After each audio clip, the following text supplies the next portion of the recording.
제24강입니다. 명인 방법에 의한 물권 변동하고 물권의 소멸에 관한 말씀드리겠습니다. 먼저 여기에 지금 땅이 있습니다. 토지가 되겠습니다. 토지 위에 이렇게 이제 나무가 자라고 있을 수도 있고 나무에 열매가 이렇게 열려 있을 수도 있고 뭐 이렇습니다. 자, 그런데 원칙으로 말하면은 이 지상물들은 건물 기타 이렇게 독립성을 갖지 않는 한에 있어서는 수목 또는 입도, 여변초, 미분류 과실이라 하더라도 원칙적으로는 토지 소유권에 포함되어 버립니다. 따라서 갑이 만약에 이 토지를 을에게 양도하면 등기가 이전되면 이 지상물도 따라서 소유권 이전이 될 것입니다. 이 토지가 만약에 저당 들어가면 거기서 생립되고 있는 수목 집단도 당연히 저당권의 객체가 될 것이고 경매로 만약에 소유자가 변경되면은 마찬가지로 경락인이 소유권을 취득하게 될 것입니다. 그러나 이 당사자들이 말이죠, 토지는 그대로 가지고 있고 이 임목만 양도하고 싶다, 이전하고 싶다 했을 때, 그러면 예를 들어서 토지는 갑 이렇게 해놓고 이 토지상의 수목의 집단은 토지 소유자 갑과 별도의 을 소유다, 이렇게 이제 할 수가 있습니다. 그래서 토지 소유자와 별도의 거래자가 있다는 것을 제3자가 보아도 좋게 알 수 있는 이런 방법으로 이렇게 공시를 했더라 했을 때 그것을 이제 한자로 한번 써볼까요? 명인 방법 이렇게 말하는데, 종래 관습법에 따라서 이런 방법으로도 지상물 소유권을 이전할 수 있다, 이렇게 내려왔던 겁니다.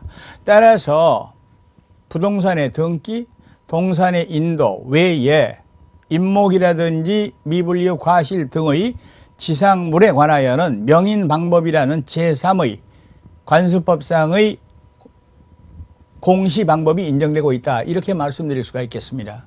그런데 여기서 우선 제3자가 보아도 알 수 있다 하는 것은 예를 들어서 이 둘레에 표석을 세우거나 표목을 세우거나 해가지고 땅 임야 말고 지상물 소유자가 분명히 존재한다는 거, 이거를 알 수 있도록 이렇게 해줘야 되는데, 이 명인 방법이 공시 방법으로 갖추기 위한 공시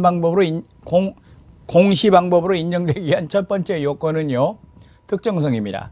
어느 법이까지가 을 소유냐 하는 문제입니다. 따라서 임야의 입구에다가 이 임야에 속하는 수목의 3분의 1이 이 을 소유다, 이런 식으로는 안 된다는 얘기입니다. 특정될 수 있어야 된다, 특정성.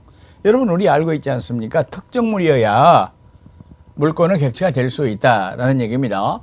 두 번째는 소유권의 대외적 표시에 족한 방법이어야 된다. 돌에다가 소유자 이름을 새긴다든지 또는 표목에 새긴다든지 이렇게 해야 된다는 얘기입니다.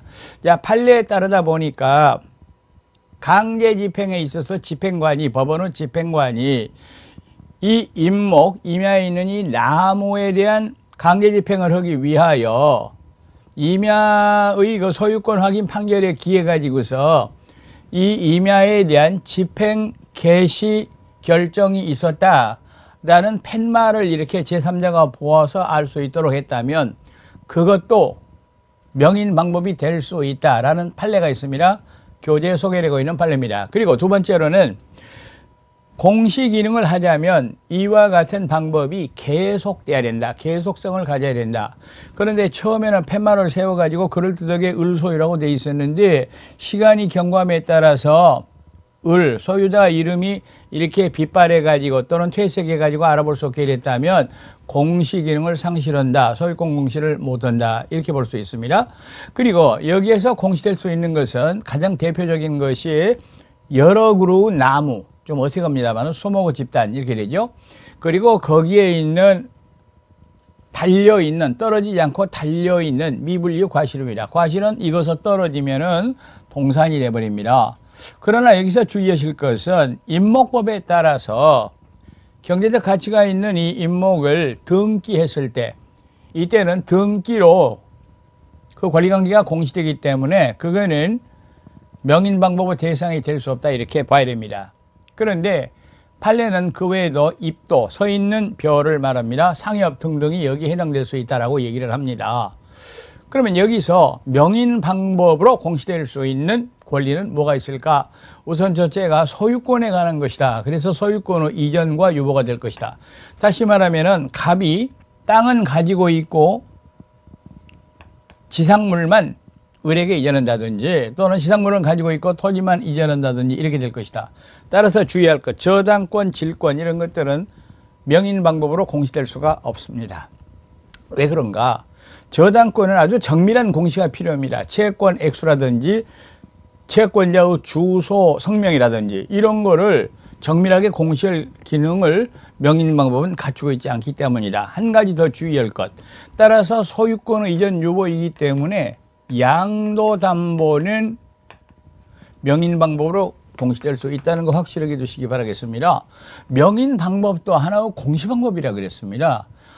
만약에 여러 개의 명인 방법이 동일물 위에 성립했다면 우선관계는 어떻게 될까? 명인 방법도 물권 공시 방법입니다. 따라서 먼저 성립한 명인 방법이 효력이 있다, 우선한다 이렇게 말씀드릴 수가 있겠습니다.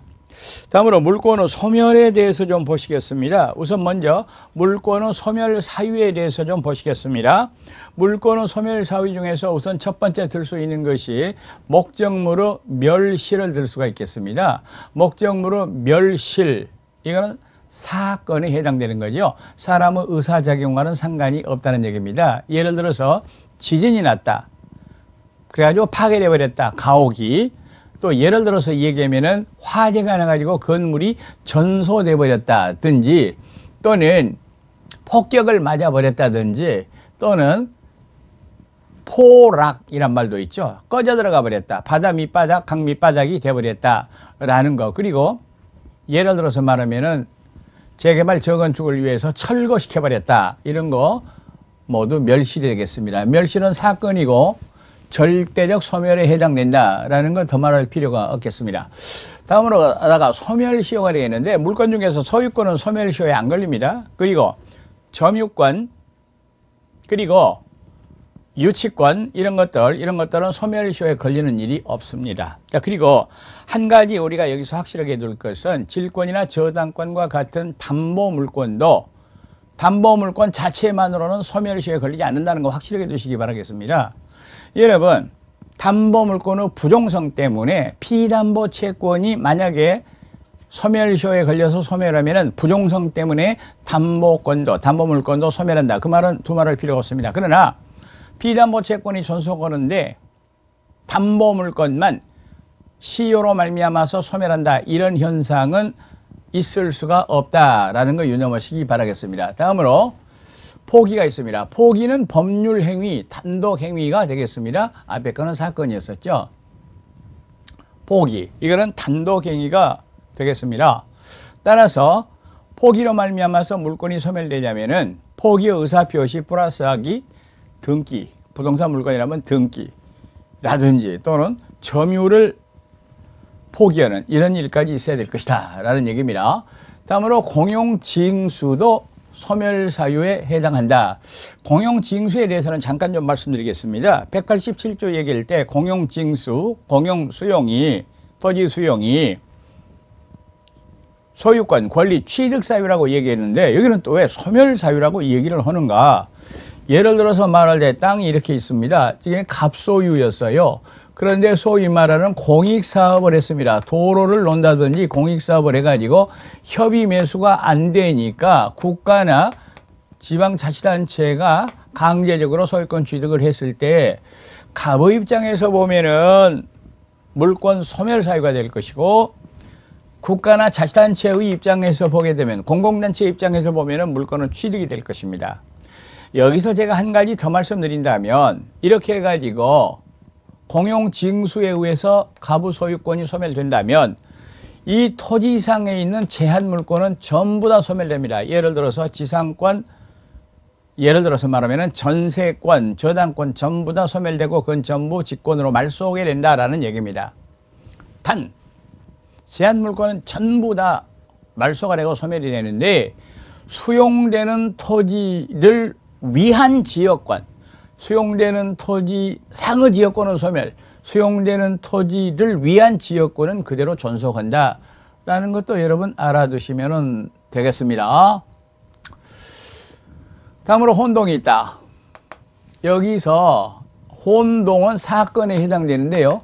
혼동은 먼저 채권 소멸 사유입니다. 그리고 또 하나 물권 소멸 사유, 공통적인 소멸 사유가 되겠습니다. 여기서 혼동이라는 것은 양립시킬 필요가 없는 두 개의 법률상 지위가 한 사람 앞에 귀속되는 것을 혼동이라 그렇게 말을 합니다. 예를 들어서 아들이 아버지한테 돈 받을 게 있었습니다. 1억 원. 그런데 아버지가 돌아가셨어요. 그러면 어떻게 될까요? 아들의 입장에서는 아버지의 채무를 인수하게 됩니다. 따라서 자기가 자기한테 받을 돈이 돼버려요. 이랬을 때는 그 채권 채무는 존속시킬 수가 필요가 없다 해서 채권은 소멸 사유가 되는 것입니다. 그런데 더 나아가서 혼동은 물권 소멸 사유라는 겁니다. 물권 소멸 사유로서의 혼동은 우리가 확실하게 이해를 해야 됩니다. 즉 191조. 를 확실하게 이해를 해야 되는 것입니다. 그리고 이거는 실제로 출제가 되고 있고 또 판례도 출제된다는 걸 유념하시기 바라겠습니다. 자, 그 중에서 가장 원칙적인 조항이 191조 1항이 되겠습니다. 즉 소유권과 제한물권은 혼동이 되겠습니다. 다시 말하면 소유권과 제한물권이 한 사람 앞에 이렇게 귀속돼 버렸다는 얘기입니다. 원칙적으로 말하면 소유권과 제한물권이 혼동하면 제한물권은 소멸된다. 소멸된다. 가입표. 제한물권은 존속시킬 필요가 없다라는 얘기입니다. 예를 들어서 갑의 부동산, 갑의 토지 건물이 있습니다. 갑의 토지 건물에 있었는데 거기에 갑의 토지에 을이 지상권, 전세권 이런 권리를 가지고 있었습니다. 그랬는데 다시 갑의 토지 위에 을이 지상권, 전세권, 저당권 가지고 있었는데 을이 그 땅을 사버렸어요. 무슨 얘기입니까? 을이 토지 소유자이면서 또한 그 땅 위에 지상권, 전세권, 저당권을 갖게 됐다라는 얘기입니다. 아니 자기 땅에다가 자기가 지상권을 가져요? 자기 땅에 저당권을 가져요? 뭐 기분이 좋겠습니까? 그러면은 여러분 소유권 속에는 당연히 사용수익 처분이기 때문에 소유권의 권능 속에는 당연히 지상권, 전세권, 저당권의 권능이 포함되어 버리는 겁니다. 따라서 이때 이들 권리는 존속시킬 필요가 없다. 절대적 소멸이다. 말소 등기 없이도 소멸돼 버린다. 하는 것이 191조 1항이 되겠습니다. 자, 원칙입니다. 가입표가 소멸입니다. 그런데 191조 1항 단서를 보니까 그러기는 하는데 예외가 있더라 그랬어요. 예외 중에 첫 번째가 단서를 보니까 혼동되는 제한물권이 제3자의 권리 목적일 때는 소멸 안 되더라. 소멸 안 되니까 뭐가 될까요? 존속하더라. 그런 뜻이 되겠습니다. 요거 말이죠. 그림으로 잠깐 설명하기 위해서 이 부분을 좀 지웁니다. 이렇게 되어 있습니다. 예를 들어서 얘기할 때 갑의 토지 위에 을이, 그러니까 갑이 소유자가 되겠습니다. 을이 지상권을 가지고 있었다입니다. 그랬는데 을이 그 땅을 사버렸다든지 또는 을이 갑을 상속해버렸다라는 얘기입니다. 그랬을 때 원칙입니다. 원칙은 이 지상권은 놔둘 필요가 없다. 가입표가 된다. 그 말입니다. 야, 그런데 여기서 갑의 토지에 을이 지상권을 가지고 있는데 을이 돈이 모자라 가지고서 병한테 이거를 저당 잡혔다고 가정을 해보겠습니다. 저당권이 설정됐다라는 얘기입니다. 여러분 나중에 보게 되면은요, 저당권의 객체는 권리도 저당권의 객체가 됩니다. 토지 건물 물건 말고 예를 들어서 지상권이나 전세권도 저당권의 객체가 될 수가 있다는 얘기입니다. 371조 2조 이런 거 한번 검토해 보세요. 1조 2조, 371조 2조. 자, 이렇게 돼 있어요. 그러니까 병은행은